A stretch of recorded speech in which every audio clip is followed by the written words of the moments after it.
Hello अस्सलाम वालेकुम। तो मैंने आज एक और चीज़ सर्च की और मैं इसके बारे में बात करना चाह रही थी बच्चों के लिए। तो इंग्लिश में, उर्दू में जिस तरह हम कहते हैं सबक, और जो सबक के जवाब होते हैं जो उर्दू की किताब होती है, इस तरह जो इंग्लिश के लेसन्स होते थे उनको कॉम्प्रीहेंशन कहते हैं। तो ये कॉम्प्रीहेंशन के बारे में टॉपिक है। इसकी मैं तस्वीरें भी लगा दूंगी। Vipers, yes. आप बताओ नवाल, क्या टॉपिक है? कॉम्प्रीहेंशन कैसे पढ़ते हैं? Vocabulary. I is for infer, P is for predict, E is for explain, R is for retrieve, and S is for summarize. तो आपको मिस ने कैसे बताया कॉम्प्रीहेंशन कैसे पढ़ते हैं? So you like if you're predicting, you're just predicting what will happen after you like get a clue from it. And if you're explaining, you're like explaining what happened, like what happened in the Hodgehog or the Spider-Man. सही। तो reading comprehension is the ability to read a sentence and understand its meaning. तो comprehension पढ़ने का मतलब ये होता है कि आप कोई भी लाइन पढ़ रहे हैं तो आप पहले तो आपके अंदर इतनी काबिलियत होनी चाहिए बच्चे की, यानी उसकी उम्र के हिसाब से उसको इतना काबिल होना चाहिए कि वो पूरा जुमला पढ़ सके और उसका मतलब समझ सके। Reading comprehension isn't just understanding a single word or its meaning. It is the ability to recognize words, sentences and paragraphs and make sense of the overall meaning. Reading comprehension मतलब यही नहीं है कि आपने एक या दो लफ्ज पढ़े। आपने ये भी समझना है कि जो पूरे सफ़े पे कहानी लिखी है, एक सफ़े पे या दो सफ़ों पे कहानी लिखी है, क्या वो सेंस बना रही है, क्या वो आपको समझ में आ रही है, उसके अंदर जो अल्फाज हैं क्या आप उनको पहचान पा रहे हैं, जो जुमले बने हुए हैं, जो सेंटेंसेस हैं क्या आपको वो समझ में आ रहे हैं, और पैराग्राफ सही तरीके से यानी सही टाइम पे ख़त्म हो रहे हैं और उसके बाद सही टाइम पर नहीं पैराग्राफ शुरू हो रहा है। आप बताओ नवाल, क्या समझ में आपको? Reading comprehension isn't just understanding a single word or its meaning. It means that you know, like you, after you do it, you like know all the story of it. थोड़ी ऊंची बोलो। Like that you know all of the story, and you don't have to like go back to it. तो मतलब जब आप पढ़े तो आपको याद हो जाए। Yeah. तो वाइपर्स, इन्होंने कहा कि स्कूल में बच्चों को वाइपर्स यूज कराया जाता है। वाइपर्स क्या होते हैं? What might each of the vipers ask you to do? Vocabulary मतलब कि आपको लफ्ज समझ में आ रहे हैं। Look at the choice of the words that an author uses in a text. I always forget what infer means. Infer means information, क्या क्या दिया है उसके अंदर। information का शॉर्ट टर्म है। तो वोकेबलरी में है कि क्या चॉइस ऑफ वर्ड्स कैसी है। बाज दफा अगर हम उर्दू टेक्स्ट भी पढ़ते हैं तो बाज उर्दू टेक्स्ट में जो है वो बहुत आसान लफ्ज होते हैं और बाज उर्दू टेक्स्ट में बहुत मुश्किल लफ्ज होते हैं। जैसे जैसे हमारी क्लासेस बड़ी होती जाती हैं, जाहिर सी बात है जो 6 या 7 क्लास का या 3 क्लास का बच्चा होता है उसको इंटर लेवल की उर्दू तो समझ नहीं आती। इसी तरह जो प्राइमरी या इन्फेंट लेवल के बच्चे होते हैं उनको जाहिर सी बात है कॉलेज लेवल की इंग्लिश समझ नहीं आएगी। तो ये भी राइटर की महारत होती है कि वो एज अप्रोप्रिएट आसान लफ्ज इस्तेमाल करें। जैसे फॉर एग्जांपल मुझे क्या आ रहा था जहन में, नहीं मुझे आ गया है। जैसे अगर फॉर सपोज राइटर्स छोटे बच्चों की कहानियों में, आजकल तो कहानियों में बैड पर्सन यूज ही नहीं होता, मैंने बहुत नोटिस किया है। आजकल के कार्टून्स में भी नेगेटिव कैरेक्टर जो होता है वो पॉजिटिव ही बना के पेश कर रहे होते हैं, उसकी भी आखिर में दोस्ती हो जाती है। जिस तरह हमारे 90s में कार्टून होते थे कि नेगेटिव पर्सन जो है उसको सजा मिलती थी, तो आजकल के कार्टून्स में नेगेटिव पर्सन को सजा नहीं मिलती, आप ये भी नोटिस कीजिएगा। तो जिस तरह अगर फॉर सपोज वो यूज करता है कि हाँ, अगर छोटे बच्चों के लिए कोई बुक होती है उसमें होता है that is a bad thing, तो वो बैड लफ्ज होता है सादा। लेकिन अगर कोई बड़ा राइटर लिखेगा और क्योंकि ऑफ कोर्स फिर उसकी थीम भी हैवी हो जाएगी तो वो हॉरेंडस का वर्ड यूज करेगा, यानी लफ्ज भी हैवी हो जाएंगे, वोकेबलरी भी हैवी हो जाएगी। तो इन्फर जो है understanding information that is suggested but not said in the text, the hidden meaning. अब ये भी जैसे जैसे बच्चे बड़े होते हैं तो उनका टेक्स्ट भी मतलब भारी होना शुरू हो जाता है। तो उन्होंने कहा है कि क्या आप बच्चों को ये भी नोटिस करना चाहिए कि क्या उनको हिडन मीनिंग नजर आ रहे हैं, यानी कोई छुपी हुई बात है जो बात कहीं नहीं गई लेकिन बात हो रही है उसके बारे में। नवाल, आपने कभी ऐसा कुछ नोटिस किया है, कोई हिडन बात किसी बुक में? हमने सही से पढ़ा है कभी वो हिडन बात जो है जो बुक में बताई उन्होंने? Oh, yeah. कैसे बताओ? So someone has a. Wait, what do you mean? मतलब फॉर सपोज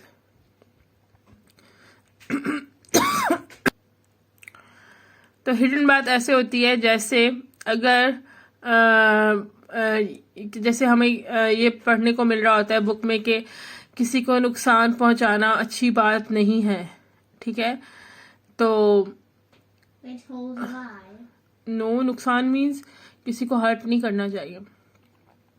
तो हाँ, लेकिन अगर राइटर इसको कहे कि ये ना कहे कि किसी को हर्ट नहीं करना चाहिए, लेकिन अगर कोई कैरेक्टर जैसे फॉर सपोज एक कैरेक्टर है बच्चा, टॉम है फॉर सपोज, तो टॉम जो है टॉम ने अगर किसी को हर्ट किया, ठीक है, तो टॉम हर्टेड समवन, ठीक है, तो उसके बाद राइटर करेगा या दूसरा बंदे का जो दूसरा कैरेक्टर का रिस्पॉन्स होगा वो होगा what a bad thing. So it's का हिडन मीनिंग ये था कि हमें किसी को तंग नहीं करना चाहिए। लाइक उन्होंने ये नहीं बताया कि हमें किसी को तंग नहीं करना चाहिए, उन्होंने एक्शन और फिर उसके बाद Steal anyone's stuff. हाँ एक्शन और That's happened in one of my books. ओह वाह। तो उसका एक्शन और उसके बाद फिर डायलॉग से रिस्पॉन्स होता है किसी चीज के ऊपर। तो तुमने उससे क्या सीखा Nawal? That you should never steal.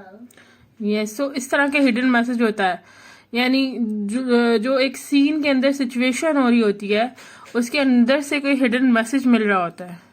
Like in the book, it said because Mackenzie, the main girl in the book, she stole the outfits that Nikki and her friends were wearing for the ice competition, and she told them that it was not her when it was actually her, which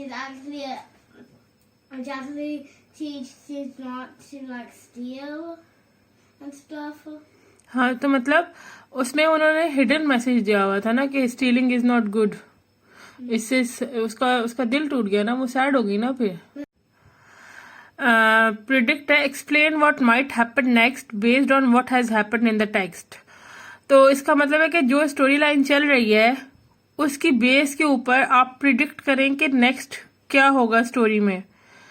मुझे याद है when I was a kid एक story थी library में, तो उसके हर page पे एक सिचुएशन थी और उसके बाद उसमें था अगर आप जो है ये चूज करते हैं, फॉर सपोज एक कैरेक्टर था जो किसी जंगल में फंस गया है बच्चा, तो अगर आप चाहते हैं कि वो वापस आ जाए तो पेज नंबर 71 पे जाए, अगर आप चाहते हैं कि वो वहीं जो है रात गुजारे तो पेज नंबर 60 पे जाए। तो वो काफी सिचुएशनल था और काफी मजे की बुक थी। तब मैं 7-8 क्लास में थी और मैंने बड़े होके वो बुक ढूंढने की बहुत कोशिश की, बट वो आगा खान लाइब्रेरी में थी, हम बड़े हो गए थे और मुझे उसका नाम ही याद नहीं आ रहा। मुझे बड़ा अफसोस है उस बुक का, मुझे नहीं पता। चला बाद में। But don't you remember what it said? नहीं, वो बहुत अच्छी बुक थी, वो मुझे आज भी याद है। एक्सप्लेन, अच्छा वाइपर में ई से आता है explain an aspect of the text, this में include why the author include it और how the meaning is enhanced through the choice of language. अब बताओ इसका क्या मतलब है? So you have to explain like what happened in the story if someone doesn't know and you don't have the book, and it's like somewhere else, and you don't have it, so you have to explain what happened. Okay, मुझे ये समझ आ रहा है। Explain an aspect of the text, जिस तरह हमारे paragraphs हुआ करते थे और पैराग्राफ में होता था कि ये डायलॉग एक्सप्लेन करें, तो हमें फिर अपनी लैंग्वेज में बताना, मतलब अपनी लैंग्वेज में अपनी जबान में या अपने लफ्जों में एक्सप्लेन करना पड़ता था कि हम मतलब कि ये कैरेक्टर क्या कह रहा है और हमें क्या समझ में आई है। इट्स लाइक अ तशरीह, जो एक्सप्लेनेशन होती है। नेक्स्ट है retrieve, locate and retrieve information from the text to answer questions.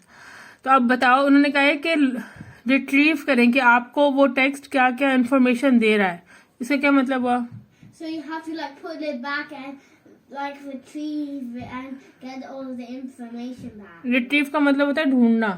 Oh yeah. तो इसका मतलब है कि अगर आपको फॉर सपोज के जनरल नॉलेज की इंफॉर्मेशन आ रही है, किसी जगह के बारे में बता रहा है, किसी कंट्री के बारे में बता रहा है, या वैसे ही जनरल नॉलेज दे रहा है किसी चीज के बारे में राइटर, तो उसको भी आपने नोटिस करना है। समराइज क्या होता है? क्या? Summarise It's like when the bus stops, you just tell them in like you just put it in 3 little parts of that, and that makes the whole story. Fine. Sum up key points in the text or squeeze sequences event as a summary. Make sure you keep it brief. So that's kind of right. Yes, it's like a summary. जैसे हम summary लिखा करते थे एक ऐसे के आखिर में, या एक चैप्टर की समरी हुआ करती थी। तो सम ऑफ, इसमें क्या करना होता है, हमें की पॉइंट्स लेने होते हैं, जो पूरे टेक्स्ट के मेन टॉपिक होता है, उसको लेके जो है हम फिर समरी बना देते हैं। तो top tips for helping with reading comprehension. Tip सबसे बड़ी है, read the text aloud. This helps you to understand it better. Read sections that are confusing. तो सबसे पहले बच्चों को थोड़ा लाउड पढ़ने की आदत डालिए और read the section that are confusing. अब मुझे अपनी हालत याद आ रही है, अगर मैं कोई इंग्लिश नॉवल या उर्दू नॉवल भी स्टार्ट करती हूँ और उसमें जो कैरेक्टर्स का इंट्रोडक्शन होता है और मुझे भूल जाता है 3-4 सफ़ों के बाद, तो मैं दोबारा जो है स्टार्ट में पढ़ने वापस आती हूँ कि कौन से कैरेक्टर्स थे। तो अगर किसी भी लाइन्स में या पैराग्राफ में कंफ्यूज हो रहे हैं आप, तो उस सेक्शन को रीड करें। Write down words, phrases that you don't know. Look these up in a dictionary and see if you can include them in a new sentence of your own. तो जो वर्ड्स जो आपको नए लग रहे हैं उस टेक्स्ट में आपके बच्चे को, उसको आप दोबारा से देखें, डिक्शनरी में मतलब देखें उनका, और उससे अपने जुमले बनाने की कोशिश कीजिए। Talk through what you have read with a grown up और सिबलिंग। और आप लोग ये भी कोशिश कीजिए कि आप अपने बच्चों के साथ खुद पढ़ें, ताकि उनका इंटरेस्ट पैदा हो उस टेक्स्ट के अंदर। Read the questions carefully. Remind yourself which wipers it corresponds to. तो अब जो है ये वाइपर्स, अगर आप अपने बुक मार्क बना लें, ये वाइपर्स का यानी एक प्यारा सा बुक मार्क बना लें जिनके ऊपर ये वाइपर लिखा हो, vocabulary, infer, predict, explain, retrieve और समराइज। तो वो बुक मार्क जो है वो आपको रिमाइंड कराता रहेगा रीडिंग के दौरान कि आपने क्या क्या चीज़ों के ऊपर नज़र रखनी है पढ़ने के दौरान। तो आई होप आपको ये बड़ी हेल्पफुल लगी होगी वीडियो कॉम्प्रिहेंशन को डील करने के लिए। तो मैं इसकी तस्वीरें भी लगा दूंगी और ये वीडियो भी लगा दूंगी। फिर मुलाकात होती है। अल्लाह हाफिज़।